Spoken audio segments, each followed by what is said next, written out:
الحمد للہ الحنان المنان الذي خلق الإنسان وعلمه البيان والصلاة والسلام على رسوله سيد الإنس والجان وعلى آله وأصحابه ذوي الخير والإحسان أما بعد فأعوذ بالله من الشيطان الرجيم بسم الله الرحمن الرحيم إنا أعطيناك الكوثر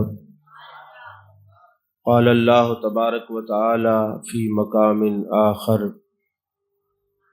ولمن خاف مقام ربه جنتان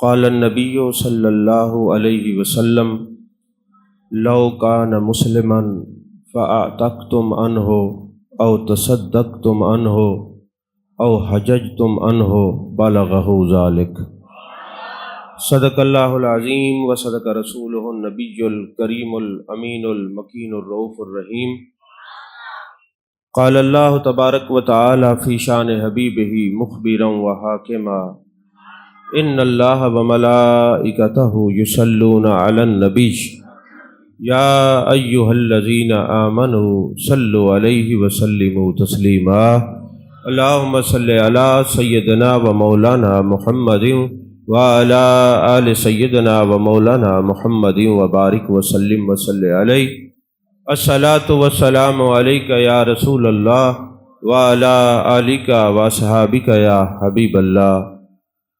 تمام تعریفیں اللہ تبارک و تعالیٰ کے لیے جو خالق کائنات بھی ہے، مالک شش جہات بھی، جو احد بھی ہے، صمد بھی ہے، جس کی شان لم یلد بھی ہے ولم یولد بھی۔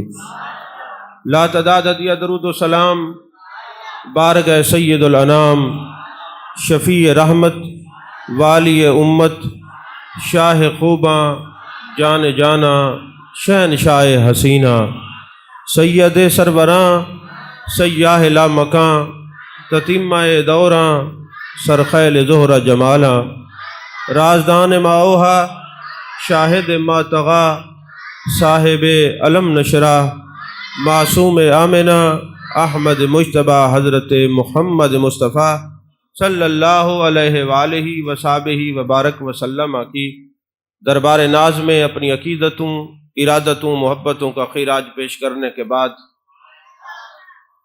آج کی یہ روحانی، ایمانی، عرفانی، قرآنی محفل پاک ایصال ثواب کی مجلس ہے، اور ماشاءاللہ میرے دائیں بائیں علماء، مشائخ، خطباء اور قرہ حضرات تشریف فرما ہیں۔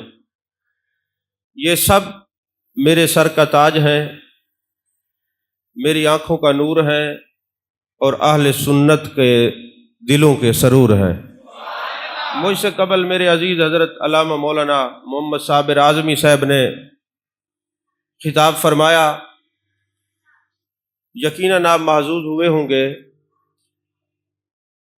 اللہ جل مجدہ سے دعا ہے اللہ تبارک و تعالی ہم سب کا آنا، مل بیٹھنا، استغفار کرنا، کلمات خیر بیان کرنا اماں جی کے حق میں قبول فرمائے، اور ماں جی کے درجات بلند فرمائے، اور سیدہ طیبہ طاہرہ عابدہ عالمہ فاضلہ کاملہ راضیہ مردیہ خاتون جنت سلام اللہ علیہا کی کنیزوں میں شمار فرمائے۔ حضور والا وقت مختصر ہے، مجھے دو تین علماء دوستوں نے فرمایا، ابھی بھی وہ تشریف فرما ہے، کہ جب جامعہ عربیہ انوار العلوم میں میری گفتگو تھی تو مجھے موضوع دیا گیا تھا اختیارات مصطفیٰ صلی اللہ علیہ وسلم کا۔ چونکہ وقت تھوڑا تھا اور میرے بعد بھی کافی علماء تشریف فرما تھے، انہوں نے گفتگو فرمانی تھی، اور میں نے ان کی وجہ سے 15 منٹ اپنے وقت کے چھوڑ دیے۔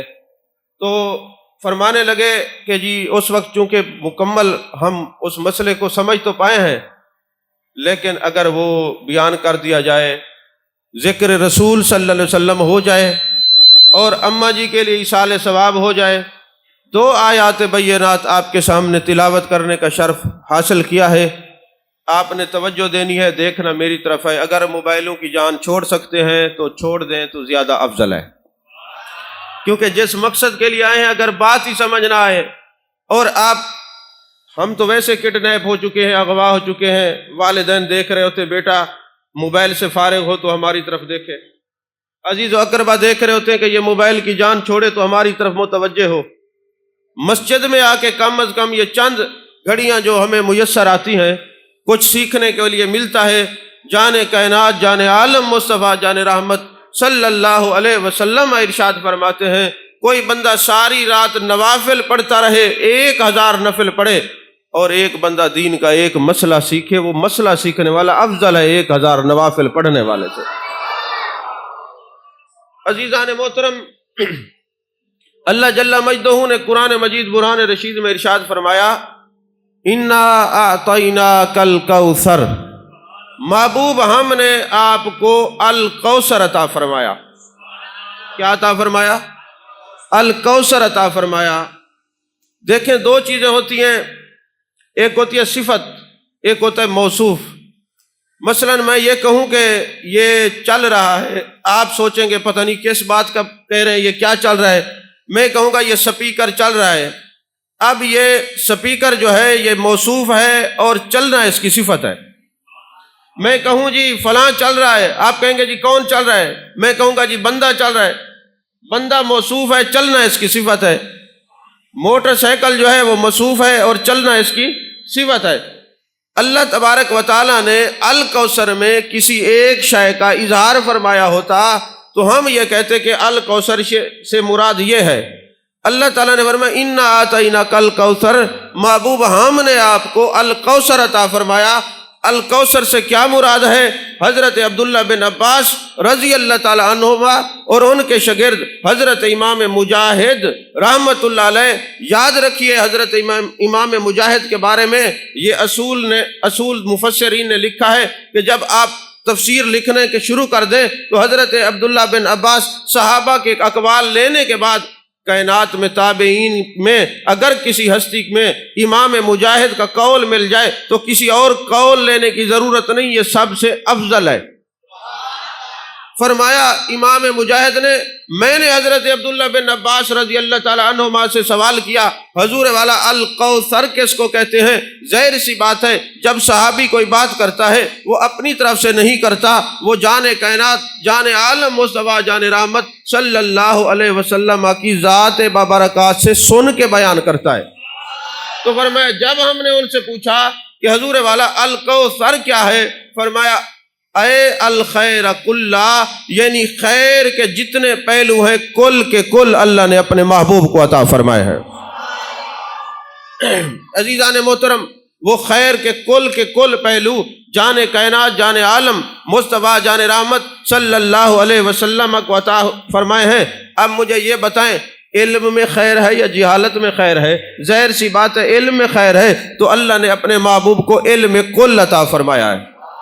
یہ بتائیں اختیارات میں خیر ہے یا بے اختیاری میں خیر ہے؟ اختیارات میں خیر ہے تو اختیار کل محبوب کو عطا فرمائے ہیں۔ جس میں خیر ہے نا، جتنے خیر کے پہلو ہیں یہ سارے کے سارے تھوڑے نہیں بلکہ کل کے کل جان کائنات صلی اللہ علیہ وسلم کو اللہ نے عطا فرمائے ہیں۔ عزیزان محترم، کل کے کل پہلو اللہ نے عطا فرمائے ہیں۔ ایک ہوتا ہے قلیل، ایک ہوتا ہے کثیر، ایک ہوتا ہے کوثر اور ایک ہوتا ہے الکوثر۔ میں یہ کہوں میرے سامنے پانی رکھا ہوا یہ قلیل ہے، اور اگر یہی پانی دریا کی صورت اختیار کر جائے تو پھر کثیر ہے، اور اگر یہی پانی سمندر کی صورت اختیار کر جائے تو کوثر ہے، اور پھر جس کا دوسرا کنارہ نہ ہو اس کو الکوثر کہتے ہیں۔ توجہ ہے کہ نہیں ہے؟ تو عزیزان محترم، جس چیز کی کوئی حد نہ ہو اس کو الکوثر کہتے ہیں۔ اور حضرت سید محمود بغدادی آلوسی رحمت اللہ علیہ نے فرمایا الکوثر کا معنی یہ ہے محبوب کو اللہ نے وہ شان عطا کل کی کل عطا فرمائی جس کی حد ہی نہ ہو، وہ ذکر کی صورت میں ہو، وہ عظمت کی صورت میں ہو، وہ شان کی صورت میں ہو، وہ رفعت کی صورت میں ہو، وہ علم کی صورت میں ہو، وہ اختیار کی صورت میں ہو، وہ نورانیت کی صورت میں ہو، وہ بشریت کی صورت میں ہو، ساری کل کی کل شانیں اللہ نے اپنے محبوب کو ایسی عطا فرمائی جن کی حد ہی نہیں ہے، جن کا کنارہ بھی نہیں ہے۔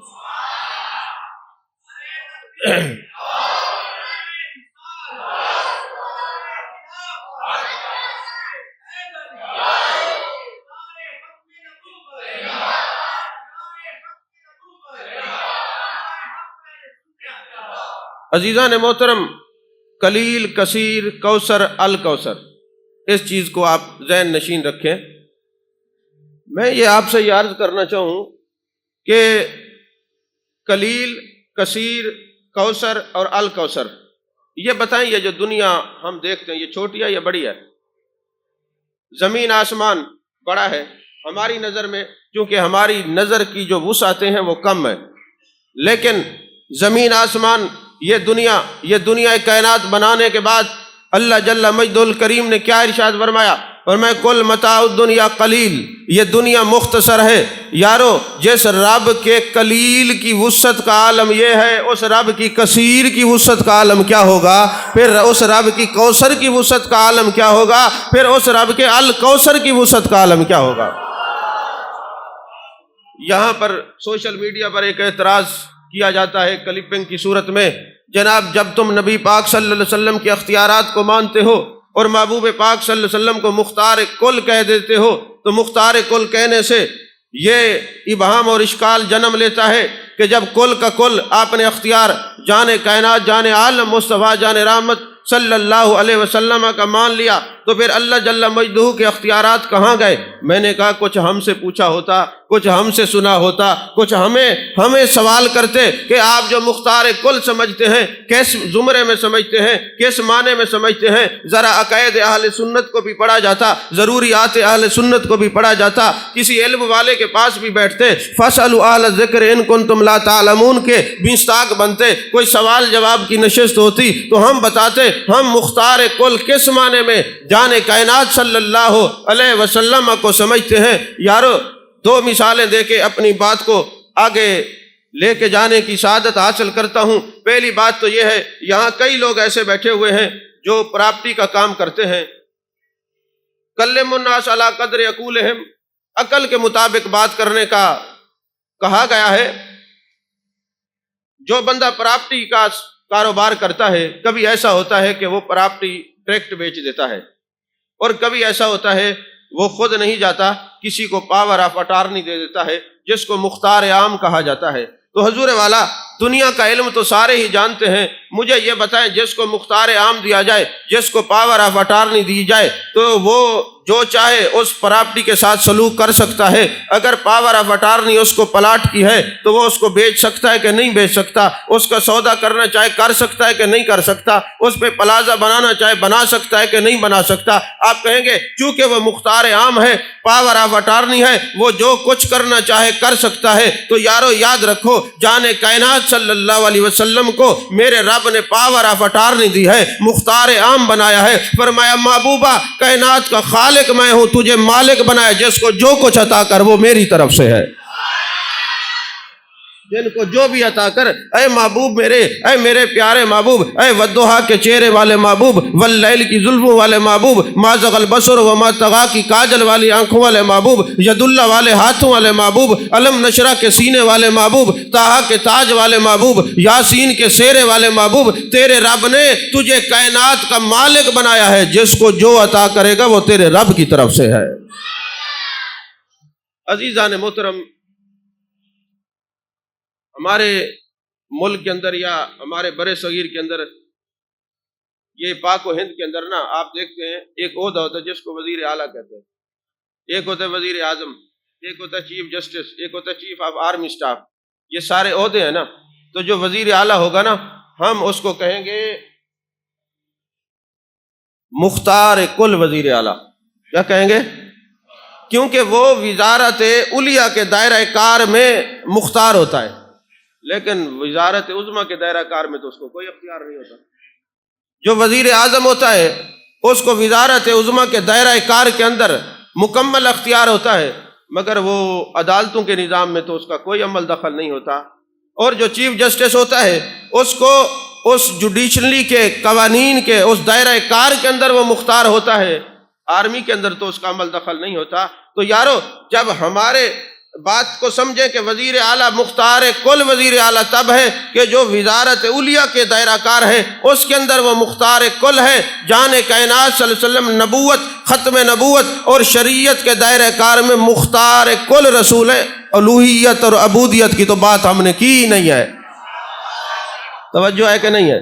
جو شریعت کے دائرہ کار میں جان کائنات، جان عالم مصطفیٰ جان رحمت صلی اللہ علیہ وسلم مختار کل رسول ہیں۔ اب دیکھیں نا، نماز کی بات آتی ہے، جان کائنات صلی اللہ علیہ وسلم کے پاس ایک شخص آتا ہے، مسند احمد کی حدیث پاک ہے اور ابو داؤد شریف کی حدیث پاک ہے، یا رسول اللہ صلی اللہ علیہ وسلم، میں مسلمان ہونا چاہتا ہوں لیکن میری شرط یہ ہے، مجھ سے 5 نمازیں نہیں پڑھی جاتی، میں نمازیں 2 پڑھوں گا۔ آج کتنا بڑا فقیہ کیوں نہ ہو، کتنا بڑا عالم کیوں نہ ہو، کتنا بڑا شیخ الحدیث کیوں نہ ہو، کتنا بڑا شیخ القرآن کیوں نہ ہو، وہ ایک سجدے کو کم نہیں کر سکتا، ایک رکوع کو کم نہیں کر سکتا، ایک تسبیح اور تعلیل کے بارے میں بھی وہ کمی بیشی نہیں کر سکتا، چونکہ میرے آقا شریعت و نبوت و ختم نبوت کے دائرہ کار میں مختار کل رسول ہیں۔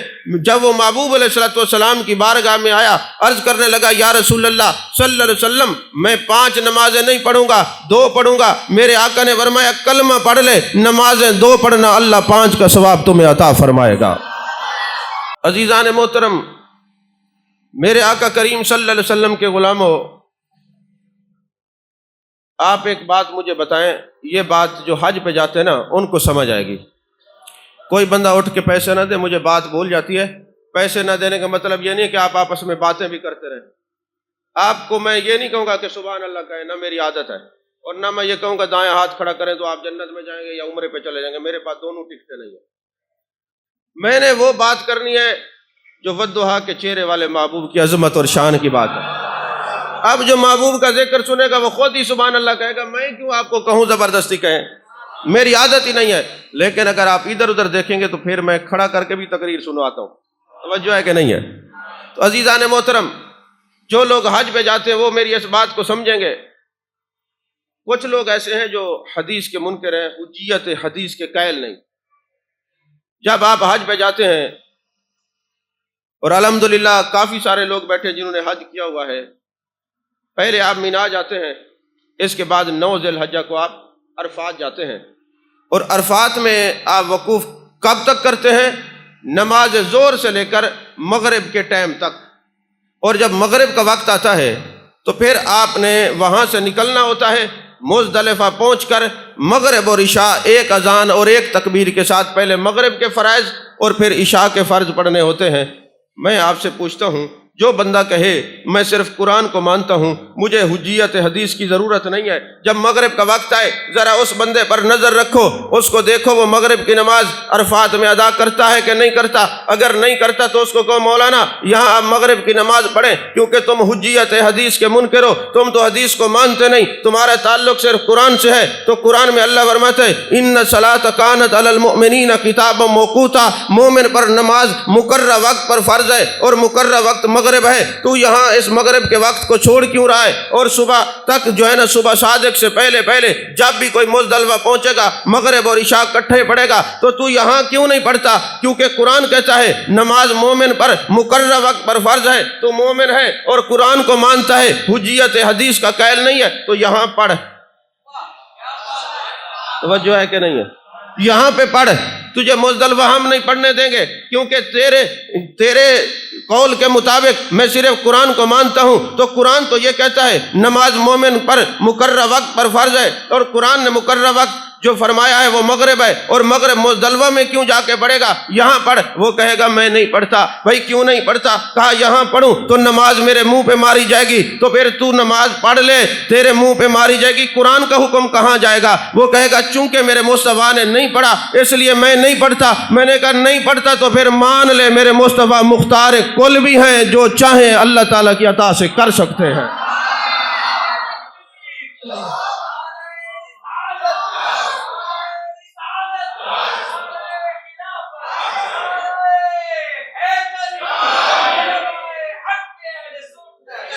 پھر ماننا پڑے گا جان کائنات جان عالم مصطفیٰ جان رحمت صلی اللہ علیہ وسلم اگر حلال کو حرام فرمانا چاہیں تو اللہ کی عطا سے کر سکتے ہیں، اگر حرام کو حلال کرنا چاہیں تو اللہ کی عطا سے کر سکتے ہیں۔ اگر تو یہاں نماز نہیں پڑھتا پھر دو باتیں تجھے ماننا پڑے گا، ہم یہ کہتے ہیں دین ادائے مصطفیٰ صلی اللہ علیہ وسلم کا نام ہے۔ یار نے جو یہاں نماز نہیں پڑھی، اللہ فرماتا ہے جو پڑھے گا اس کے منہ پہ ماروں گا۔ تم قرآن کی آیات کو سامنے رکھو اور رخ مصطفیٰ کو بھی سامنے رکھو، جس طرف میرے یار کا رخ پھرتا جائے، جیسے میرے مصطفیٰ کرتے جائیں تم کرتے جاؤ۔ یہ دین بھی ہے، میرے مصطفیٰ کا اختیار بھی ہے۔ عزیزان محترم، پھر روزے کی طرف آتے ہیں۔ آپ نے یہ حدیث سنی ہے، بخاری شریف کے اندر ہے، سیاستہ کے اندر ہے، جس شخص سے روزہ ٹوٹ گیا تھا وہ جان کائنات صلی اللہ علیہ وسلم کی بارگاہ میں آیا، یا رسول اللہ صلی اللہ علیہ وسلم روزہ توڑ دیا ہے۔ میرے آقا نے فرمایا اب اس کا کفارہ دے۔ حضور اگر کفارہ دینے کی طاقت رکھتا تو ایک کیوں توڑتا؟ میرے آقا کریم صلی اللہ علیہ وسلم کے سامنے حدیث طویل ہے، مفہوم عرض کر رہا ہوں، کھجور کا ٹوکرا آیا، میرے محبوب نے فرمایا لے جاؤ اس کو تقسیم کرو، تیرا کفارہ ادا ہو جائے گا۔ میرے آقا کے سامنے وہ کھڑا ہے، محبوب نے فرمایا میرے صحابی جاتا کیوں نہیں؟ حضور سب سے غریب میں ہوں۔ میرے آقا مسکرائے، فرمایا جا خود بھی کھا، گھر والوں کو کھلا، تیرا کفارہ بھی ادا ہو گیا ہے۔ یہ اختیار نہیں تو کیا ہے؟ مسند احمد کی حدیث پاک ہے، حضرت ام ہانی رضی اللہ تعالی عنہ جو مولا کائنات حضرت علی کرم اللہ وجہ الکریم کی ہمشیرہ ہیں، میرے آقا ان کے گھر تشریف لے جاتے ہیں اور ارشاد فرماتے ہیں اے ام ہانی مجھے پانی پلاؤ۔ میرے آقا کریم صلی اللہ علیہ وسلم نے پانی نوش فرمایا، اور نوش فرمانے کے بعد جب کچھ پانی بچا، جان کائنات جان عالم مصطفیٰ جان رحمت صلی اللہ علیہ وسلم نے ارشاد فرمایا کہ اے ام ہانی یہ بچا ہوا پانی پی لو۔ یا رسول اللہ صلی اللہ علیہ وسلم میں نفلی روزے سے ہوں۔ میرے آقا نے فرمایا یہ پانی پی لے، تو نے نہیں سمجھا اس بات کو، جس کو نبی کھلاتا ہے اس کو خدا کھلاتا ہے، جس کو رسول پلاتا ہے اس کو خدا پلاتا ہے۔ تو پانی پی لے، پانی بھی پی لے، تیرا روزہ بھی برقرار ہے۔ یہ اختیار نہیں تو اور کیا ہے؟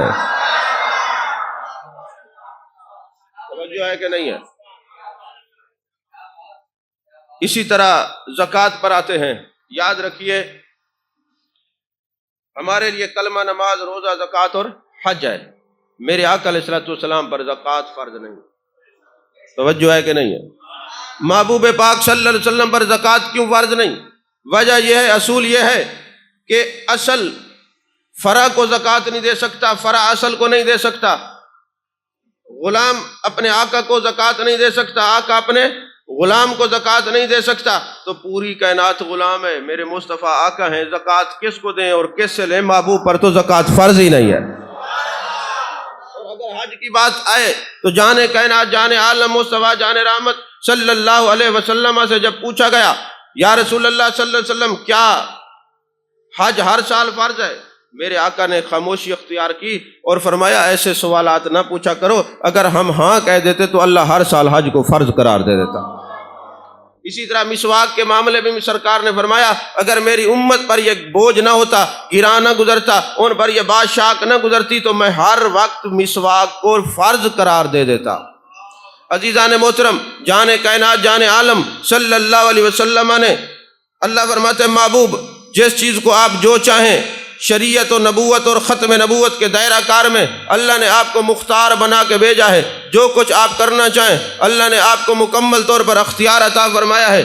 ایک مرتبہ ایسا ہوا جب جان کائنات جان عالم مصطفیٰ جان رحمت صلی اللہ علیہ وسلم تشریف فرما ہے اور غار میں ہجرت کا زمانہ ہے، آپ تشریف لے کے جا رہے ہیں اور حضرت سراقہ آپ کے پیچھے آتا ہے، اس وقت کلمہ اس نے نہیں پڑھا۔ میرے آقا کریم صلی اللہ علیہ وسلم نے جب آپ پر نگاہ نبوت ڈالی تو زمین کے اندر سواری دھنسنے لگ گئی، اس نے پھر توبہ کی، پھر آگے چلے، پھر وہ اس کی نیت میں تبدیلی آئی، تغیر و تبدل آیا، پھر وہ محبوب علیہ الصلوۃ والسلام کے پاس آتا ہے، پھر زمین نے گھوڑے کو دھنسنا شروع کر دیا، پھر جان کائنات صلی اللہ علیہ وسلم نے ارشاد فرمایا اے سراقہ میں دیکھ رہا ہوں ایک وقت آئے گا قیصر و کسریٰ کے کنگن تیرے ہاتھوں میں ہوں گے۔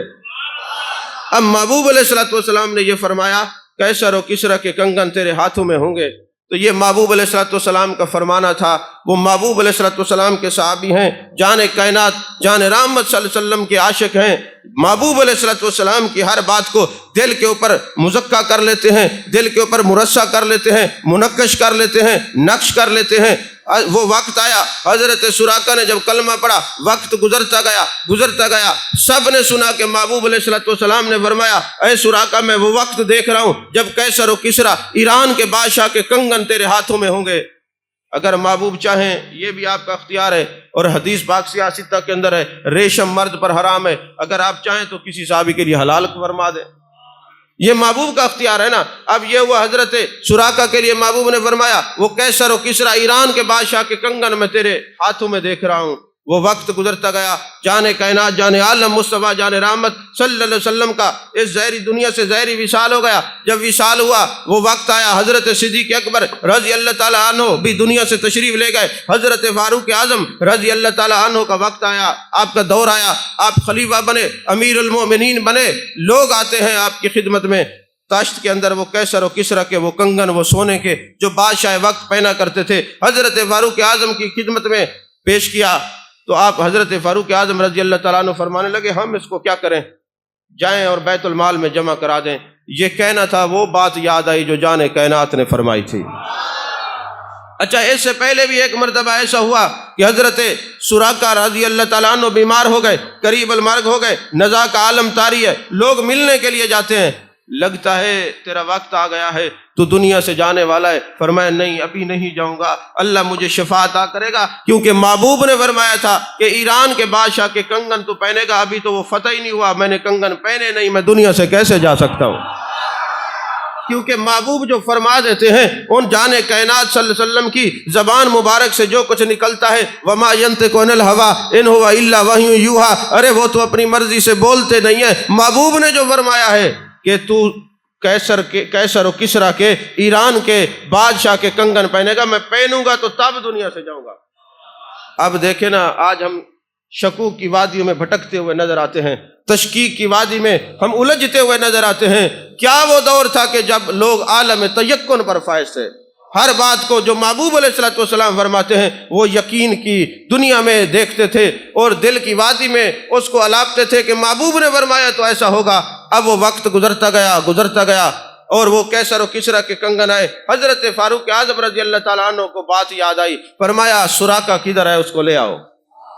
اور وہ جب سراقہ آئے تو حضرت فاروق اعظم رضی اللہ تعالیٰ عنہ نے فرمایا سراقہ اپنے کلائیاں سیدھی کرو، اور حضرت فاروق اعظم سونے کے کنگن پہنا رہے ہیں۔ تو مجلس میں سے کسی نے کہا، اے فاروق اعظم، سونا مرد پر حرام ہے، آپ پہنا رہے ہیں۔ فرمایا کوئی اور پہنے تو حرام ہے، اگر یہ نہ پہنے تو حرام ہے، کیونکہ مصطفیٰ نے جو فرمایا تھا تو پہنے گا۔ توجہ فرما رہے ہیں کہ آپ کہہ رہے ہیں۔ عزیزان محترم، حضرت ابو بصیر رضی اللہ تعالیٰ عنہ محبوب علیہ الصلوۃ والسلام کے غلام ہیں۔ آپ حضرات جانتے ہیں کہ جب وہ حدیبیہ کا معاہدہ ہوا، ایگریمنٹ ہوا، تو کیا لکھا گیا تھا کہ مسلمانوں کی طرف سے کوئی بندہ جائے گا تو مسلمان واپس کر دیں گے، اور کفار اور مشرکین کے پاس جائے گا تو وہ واپس نہیں کریں گے۔ بظاہر تو یہ عقل کے خلاف تھا، لیکن نگاہ نبوت جو جانتی ہے وہ کوئی اور تو نہیں جانتا۔ ہوا کیا کہ حضرت ابو بصیر رضی اللہ تعالیٰ عنہ، جب یہ ایگریمنٹ ہوا نیا کہ جب مسلمانوں کے پاس کوئی بندہ جائے گا کلمہ پڑھ کے تو یہ واپس کریں گے۔ سیرت ابن حشام کے اندر جب حضرت ابو بصیر رضی اللہ تعالیٰ عنہ کی بات کو پڑھتے ہیں نا، یقین کریں دل پر ایک عجیب کیفیت طاری ہوتی ہے۔ حضرت ابو بصیر کلمہ پڑھتے ہیں تو ان کے جو اعزا و اقربا تھے انہوں نے ان کے ہاتھوں میں زنجیریں باندھ دیں، پاؤں میں بیڑیاں ڈال دیں کہ یہ بھاگ کے مدینہ شریف نہ جائے۔ تو یہ عاشقوں کے اوپر فتوے اور بیڑیاں اور یہ شروع سے لگتی ہیں، یہ آج سے نہیں ہے۔ بندہ عاشق ہو نا تو پھر اس کے اوپر کوئی اور چیز اثر نہیں کرتی، رکاوٹیں آتی ہیں، کسی صورت میں بھی رکاوٹیں آتی ہیں، لیکن عاشق اپنے محبوب کا نہ در چھوڑتے ہیں نہ محبوب کا ذکر چھوڑتے ہیں۔ تو حضرت ابو بصیر رضی اللہ تعالیٰ عنہ وہاں پہ مکے سے سفر کرتے کرتے جب مدینہ شریف پہنچتے ہیں، جان کائنات جان عالم مصطفیٰ جان رحمت صلی اللہ علیہ وسلم مسجد نبی شریف میں جلوہ گر ہیں۔ ابھی جی بھر کے انہوں نے والضحیٰ کے چہرے والے محبوب کو دیکھا ہی نہیں تھا، واللیل کی زلفوں والے یار کو دیکھا ہی نہیں تھا، علم نشرہ کے سینے والے محبوب کا دیدار ہی نہیں کیا تھا۔ ابھی صرف نظر سے نظر ملی تھی، محبوب نے اس طرح جو ہے نا اپنے محبوب کو اپنے غلام کو دیکھا تھا، غلام نے محبوب کے چہرے کو ابھی دیکھا ہی تھا، پیچھے سے سپاہی پہنچ جاتے اور کہتے اے محمد صلی اللہ علیہ وسلم، آپ نے یہ ایگریمنٹ کیا ہے، معاہدہ ہوا ہے کہ بندہ آپ واپس کریں گے، لہٰذا ہم اس کو لینے کے لیے آئے ہیں۔ میرے آقا نے فرمایا ابو بصیر تم چلے جاؤ، تیرے نبی نے ان کے ساتھ معاہدہ کیا ہے، تم واپس چلے جاؤ۔ اب وہ جناب رونے لگا، اور یہ ابن حشام لکھتا ہے کہ جب محبوب علیہ السلام نے فرمایا تم چلے جاؤ، ساتھ ایک جملہ فرمایا، ان قریب ہم آپ سے ضرور ملیں گے، ان قریب ہم آپ سے ضرور ملیں گے۔ تو اب وہ واپس چلے گئے۔ جب وہ چلے گئے، میرے آقا کریم صلی اللہ علیہ وسلم مسجد نبی کے صحن میں بیٹھ گئے، آپ نے گریہ فرمایا، آپ کے آنسو مبارک سے آپ کی داڑھی مبارک تر ہو گئی، آپ کا کرتا مبارک تر ہو گیا، اور اللہ کی بارگاہ میں عرض کرنے لگے میرے مالک ابو بصیر کو تیرے حوالے کیا ہے۔ اب یہ وہ وقت ہے، وہ غلاموں کے لیے محبوب علیہ السلام آنسو بہاتے ہیں، اور قرآن ہے نا، عزیز علیہ ما عنتم حریص علیکم بالمؤمنین رؤوف الرحیم، خنجر چلے کسی پہ تڑپتے ہیں ہم امیر، سارے جہاں کا درد ہمارے جگر میں ہے۔ محبوب علیہ السلام کے قلب نازنی پہ گراں گزرتا ہے۔ تو حضور والا پھر کیا ہوا، ابو بصیر جب باہر نکلے نا، وہ سپاہی تھے، کبھی مشرک کو منافق کو بھی کوئی بات اچھی گزرتی ہے سوال ہی پیدا نہیں ہوتا، یہ تو عاشقوں کے لیے یار کی ایک ایک ادا ہی جو ہے ان کے دلوں کو مزید نکھار پیدا کرتی ہے۔ جب وہ باہر نکلے نا، کہنے لگے ابو بصیر دیکھ لے، جن کے لیے تو اتنا چل کے آیا تھا، تجھے بیڑیاں لگی ہوئی ہیں، زنجیر لگے ہوئے ہیں، مدینے کی گلیوں کے اندر خون کے قطرات نظر آ رہے ہیں، اس نبی نے تو تجھ سے پانی تک نہیں پوچھا اور تجھے واپس کر دیا۔ ان کے لیے تو تڑپتا تھا، ان کے لیے مچلتا تھا۔ آج کے دور کا کوئی شاگرد ہوتا تو وہ کہتا اس استاد کے لیے شاگرد بڑے اور میرے لیے استاد بڑے۔ آج کا کوئی مرید ہوتا فوراً شیخ سے بدگمان ہو جاتا، مگر وہ جانے کائنات کے شاگرد بھی ہیں، مرید بھی ہیں۔ انہوں نے کہا محبوب علیہ السلام نے جو فرمایا چلے جاؤ، میں نے ان کے ساتھ معاہدہ کیا ہے، اس بات سے میرا ایمان اور بڑھ گیا ہے۔ بھئی کیسے بڑھ گیا ہے؟ فرمانے لگے میرا نبی وہ لجپال نبی ہے جو غیروں سے کیے ہوئے وعدے نبھاتا ہے، وہ اپنے امتیوں سے کیے ہوئے وعدے کیسے نبھائے گا؟ تو محبوب علیہ السلام کی عظمت اور شان میرے دل میں اور بڑھ گئی ہے۔ وہ حضرت ابو بصیر رضی اللہ تعالیٰ عنہ، انہوں نے ایک بندے کو پکڑا زنجیر کے، اس کی گردن دبائی، وہ مر گیا، دوسرا بھاگ گیا۔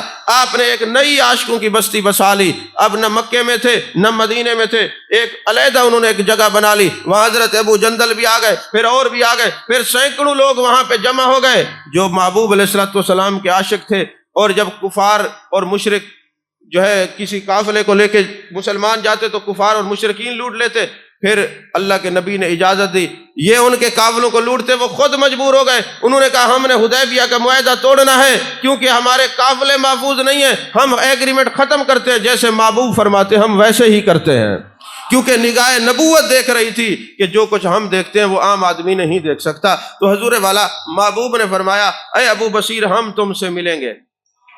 تو وہ جو عاشقوں کی بستی ہے، حضرت ابو بصیر رضی اللہ تعالیٰ عنہ پر جزا کا عالم طاری ہے اور قریب المرگ ہیں، آنکھوں سے آنسو روا ہیں، اور لوگوں نے کہا ابو بصیر اب تو دنیا سے جانے والا ہے۔ فرمایا نہیں ابھی نہیں جا سکتا۔ محبوب نے فرمایا تھا ہم ملیں گے، ہم ملیں گے تو ملیں گے۔ اتنے میں جانے کائنات صلی اللہ علیہ وسلم نے ایک خط لکھا، رکا لکھا، فرمایا جاؤ میرے عاشقوں کو کہو تمہارے نبی نے تمہیں یاد فرمایا ہے۔ اور ایک روایت محبوب خود تشریف لے گئے، جب رکا آپ کے پاس پہنچا، چوم کے آنکھوں پہ رکھا، سینے پہ رکھا، اور فرمایا لوگوں میں نے کہا نہیں تھا میرا نبی اتنا لجبال ہے، فرمایا ہے ہم ملیں گے، یہ دیکھو ملاقات کی چٹھی آ گئی ہے۔ میں آپ کو یہ بات سنا کر کہیں اور لے کے جانا چاہتا ہوں۔ محبوب نے فرمایا ہم آپ سے ملیں گے، تو محبوب جب فرماتے ہیں ہم آپ سے ملیں گے تو ملاقات ہوتی ہے، آخر ہم سے بھی تو ایک وعدہ ہے کہ جب تم دنیا سے جاؤ گے ہم قبر میں زیارت کروائیں گے۔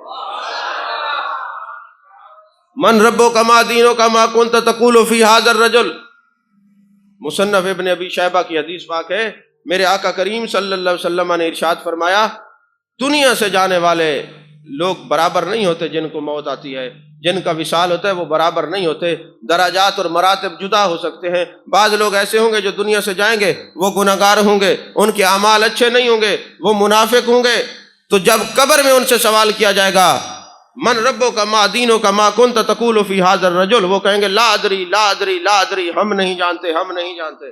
تو نبی کو جاننے کے لیے دل میں محبت رسول اور ایمان ہونا پہلی شرط ہے۔ ورنہ ابو لہب اور ابو جہل بھی ساری زندگی دیکھتے رہے، قبر میں انہوں نے بھی کہا لا ادری، ہم نہیں جانتے۔ تو انداز حسینوں کو سکھائے نہیں جاتے، جو امی لقبوں وہ پڑھائے نہیں جاتے، ان کا دیدار نہیں ہر ایک کا حصہ، ابو جہل کو محبوب دکھلائے نہیں جاتے۔ تو جو ابو جہل ہوتے ہیں نا، ان کو محبوب نہیں دکھائے جاتے۔ محبوب دکھلانے کے لیے نگاہ صدیق اکبر چاہیے، محبوب کو دیکھنے کے لیے نگاہ فاروق اعظم رضی اللہ تعالیٰ عنہ چاہیے، حضرت عثمان غنی کی نگاہ چاہیے، مولا کائنات حضرت علی کرم اللہ وجل کریم کی نگاہ چاہیے۔ محبوب کی شان کو دیکھنے کے لیے پھر دل کے اندر سینے کو مدینہ بنانا بھی شرط ہے نا۔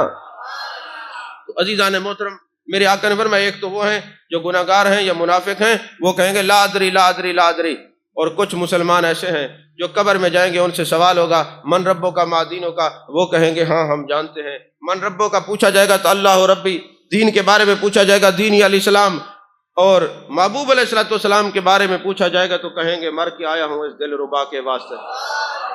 اور تیسرا ایک درجہ میرے آقا کریم صلی اللہ علیہ وسلم نے ارشاد فرمایا، یہ تو اتباع سے آتا ہے، محبوب علیہ السلام کی تابعداری سے آتا ہے، صرف نعرے بازی سے نہیں آتا، یہ تو اتباع کرنی پڑتی ہے تب جا کے یہ معاملہ آتا ہے۔ میرے آقا نے فرمایا ایک میرا ایسا عاشق بھی ہوگا جو مکمل میری تابعداری کرے گا، نماز کے وقت مسجد میں نظر آئے گا، زکوٰۃ کے وقت زکوٰۃ ادا کرے گا، حج فرض ہو جائے گا تو استطاعت ہو جائے گی، جب صاحب استطاعت ہوگا تو حج کرے گا۔ یہ نہیں ہے کہ وہ اپنے نفس کے تابع ہو جائے گا، بلکہ اس کی تابعداری میری ذات پر ہوگی، وہ اطیع اللہ و اطیع الرسول کو صحیح معنی میں سمجھنے والا ہوگا، مجھ سے محبت کرنے والا ہوگا، حلال حرام سے بچنے والا ہوگا۔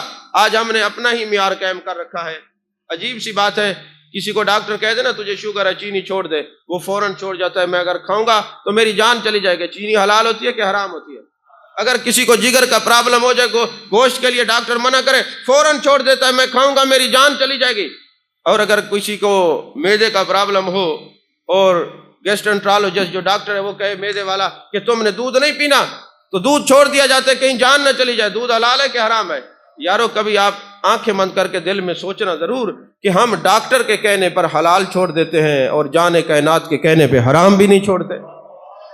کیا صرف نعرے بازی کا دین ہے کہ بس آپ نعرے لگائیں گے جی دائیں ہاتھ کھڑا کریں گے عمرے پہ چلے جائیں گے جنت میں؟ ایسا نہیں ہے، یہ سستا اتنا سودا نہیں ہے۔ صحابہ نے اپنی جانیں دی ہیں، صحابہ نے جان و مال دیا ہے، اپنا سر کٹوایا ہے، کنبا قبیلہ چھوڑا ہے، خاندان کو چھوڑا ہے، اذیتیں برداشت کی ہیں، گرم ریت پہ لٹائے گئے ہیں، پتھر سینے پہ رکھے گئے ہیں، انگارے زبان پہ رکھے گئے ہیں، کس لیے؟ کہ ہم جان کائنات کو پانے کے بعد اللہ رب العالمین تک پہنچ جائیں۔ تو صرف نعرے بازی پر جا کے اپنے آپ کو نہ پریشان کرنا، یہ صرف دھوکہ ہے، ایسا نہیں ہوگا۔ قل ان کنتم تحبون اللہ فاتبعونی یحببکم اللہ۔ ہمارے عقائد کو بیان کرنے کے لیے یا قرآن ہے یا میرے مصطفیٰ کریم صلی اللہ علیہ وسلم کا فرمان ہے۔ ہم کسی جاہل خطیب یا جاہل نعت خواں کے بنائے ہوئے عقیدے پہ، کوئی گھڑے ہوئے عقیدے پر نہیں چلتے، بلکہ مصطفیٰ سے پڑے ہوئے عقائد پر چلتے ہیں۔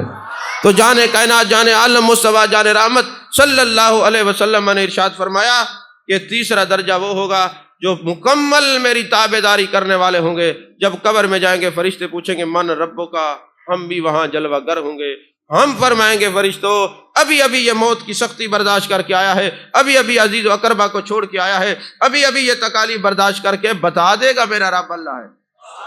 توجہ فرما رہے، اب ارشاد بھی خود فرما رہے، بتا دے گا میرا رب اللہ ہے۔ پھر پوچھا جائے گا مادینوں کا، تو ہم وہاں پہ جلوہ گر ہوں گے، ہم فرمائیں گے یہ بتا دے گا میرا دین اسلام ہے، اسلام کو جانتا ہے۔ پھر تیسرا جب سوال ہوگا تو ہم کہیں گے ساری زندگی اس نے میری اطاعت میں گزاری ہے، میری تابعداری میں گزاری ہے، ہر لمحہ میرے فرمودات اس کی نظر میں تھے، جب یہ زندہ تھا یہ ہمیں جانتا تھا، اب یہ قبر میں آیا ہے ہم اسے جانتے ہیں۔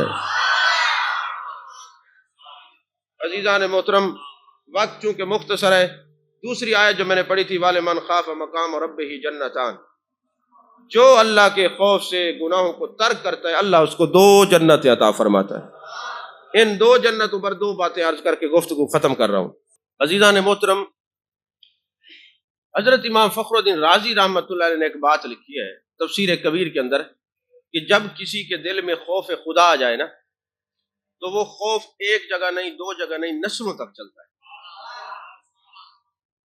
اور رسالہ کشیریہ کے اندر عبد الکریم کشیری رحمۃ اللہ علیہ بھی فرماتے ہیں کہ جب کوئی بندہ اللہ سے خوف کرے گا، اللہ کا تابع دار ہوگا، اللہ اور اس کے رسول سے محبت کرنے والا ہوگا، تو پھر اس کی کئی نسلیں خوف بھی کریں گی، اور بزرگوں کے جنہوں نے خوف خدا کیا ان کی برکات بھی نسل در نسل چلتی رہیں گی۔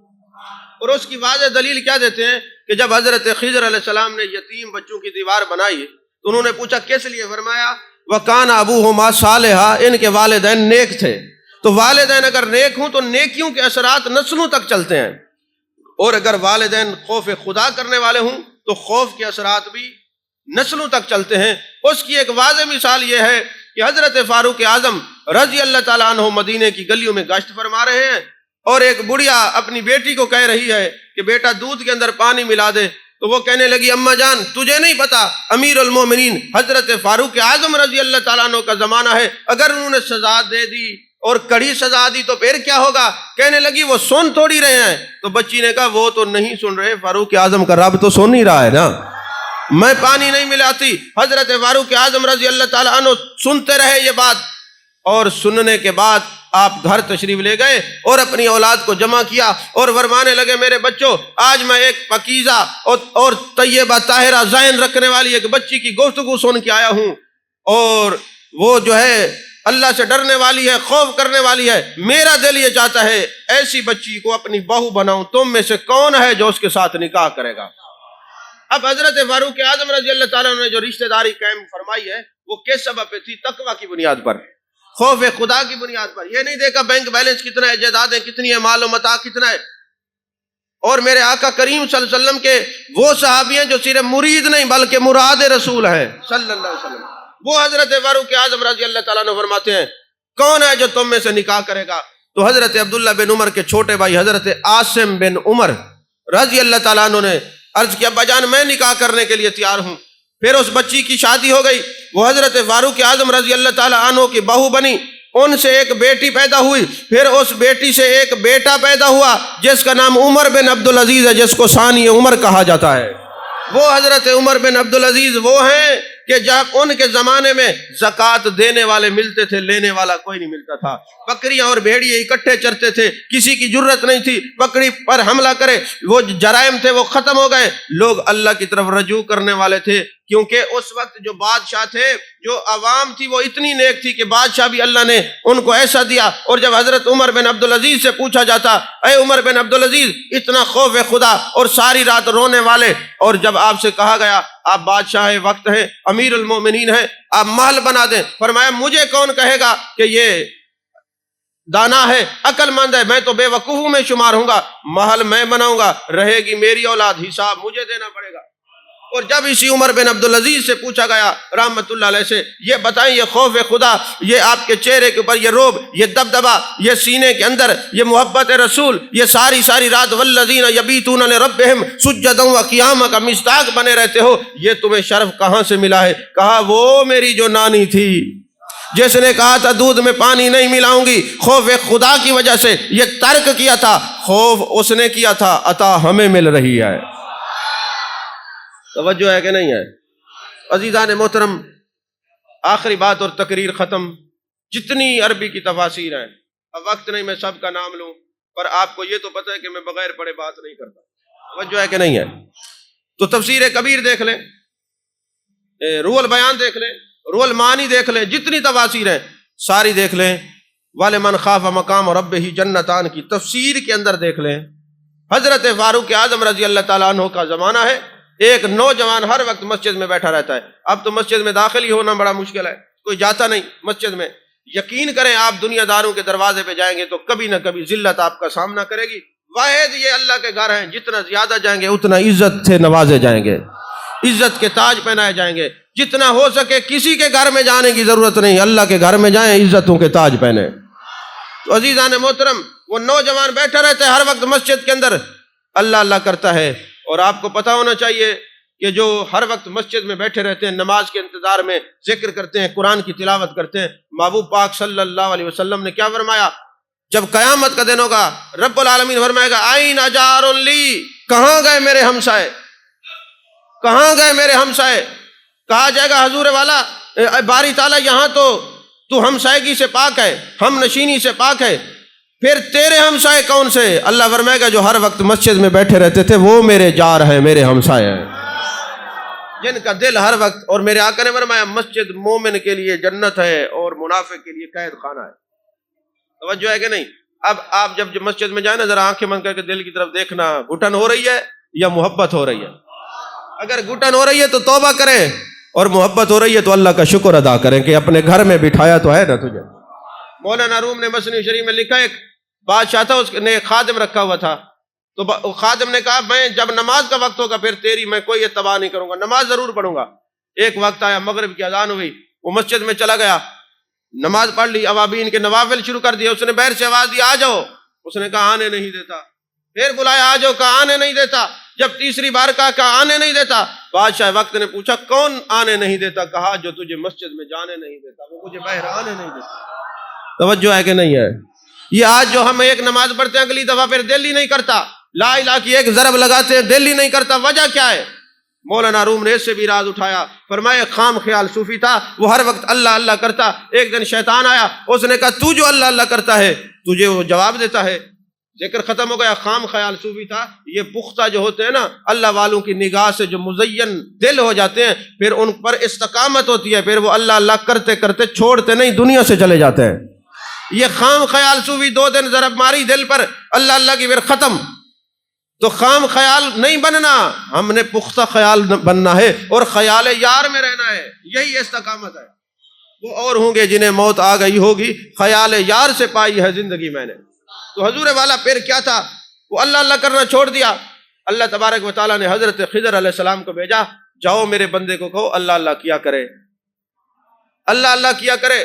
کہا جی مجھے وہم ہے، اشکال ہے، ابہامات ہے کہ جب میں اللہ اللہ کہتا ہوں وہ میری بات کو سنتا ہے، جواب دیتا ہے۔ فرمایا اللہ فرماتا ہے جب ایک بار تو زبان سے اللہ کہتا ہے، دوسری بار جو اللہ نکلتی ہے پہلا تیری طرف سے ہوتا ہے، دوسرا میری طرف سے جواب ہوتا ہے۔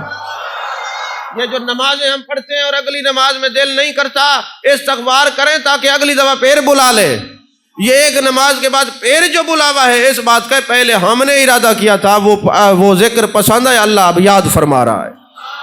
تصوف بھی ذرا سیکھا کرے۔ عزیزان محترم، وہ نوجوان مسجد میں بیٹھا ہے، دل لگا رہتا ہے، وہ 2-4 دن گزرے تو نوجوان نظر نہیں آیا، تو آپ نے پوچھا وہ نوجوان جو ہر وقت یہاں مسجد میں بیٹھا رہتا تھا کہاں گیا؟ حضور والا وہ تو فوت ہو گیا ہے۔ فرمایا وجہ کیا ہے؟ کاز آف ڈیتھ کیا ہے؟ کس وجہ سے، کس سبب سے وہ فوت ہوا؟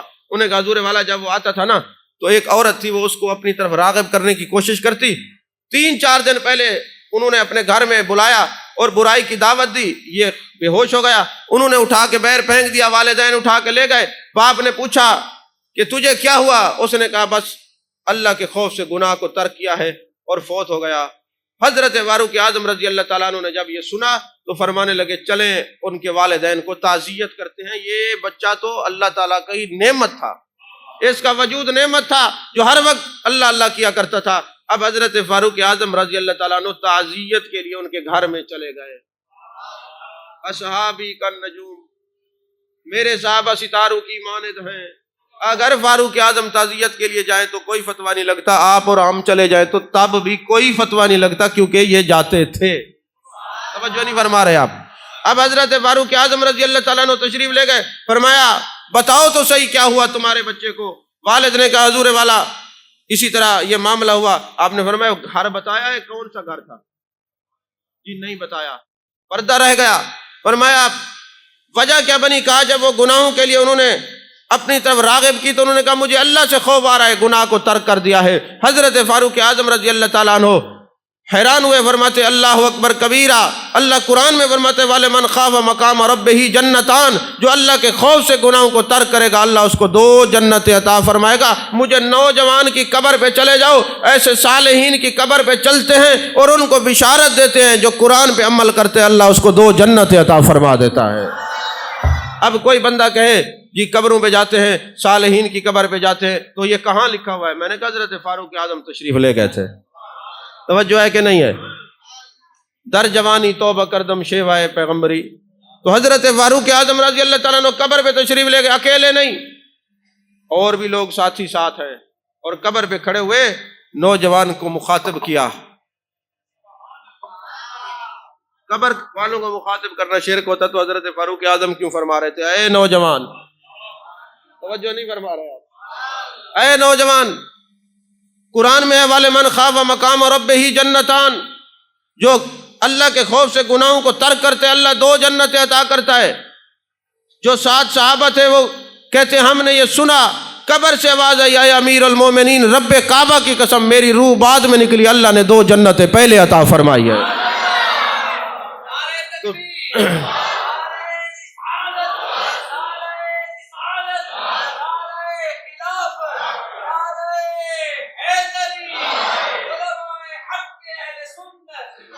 دو جنتیں اللہ نے مجھے عطا فرمائی ہیں۔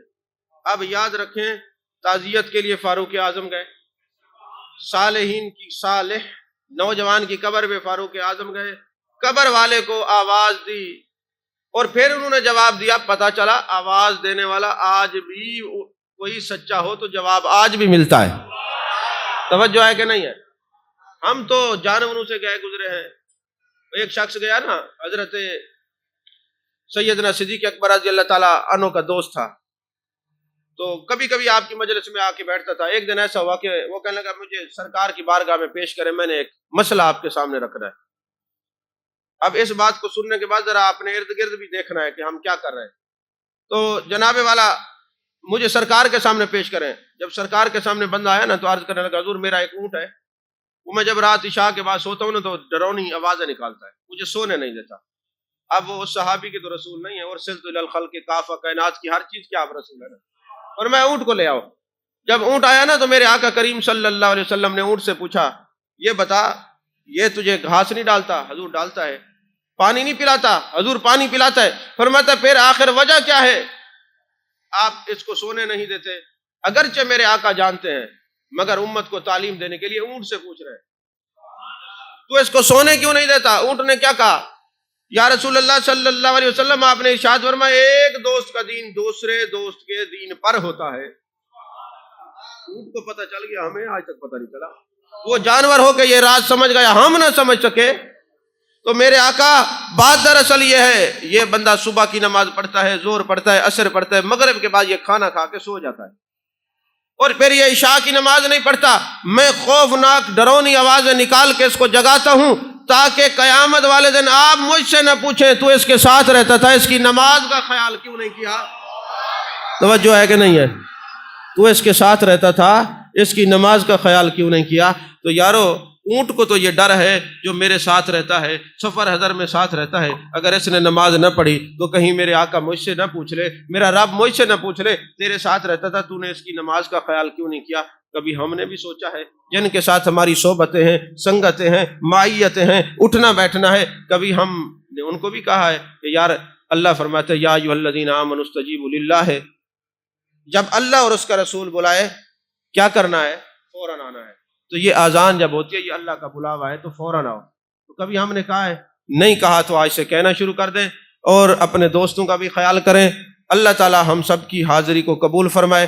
جو کچھ میں نے بیان کیا ہے آپ کے سامنے، اس پر مجھے اور آپ سب کو عمل کرنے کی توفیق عطا فرمائے۔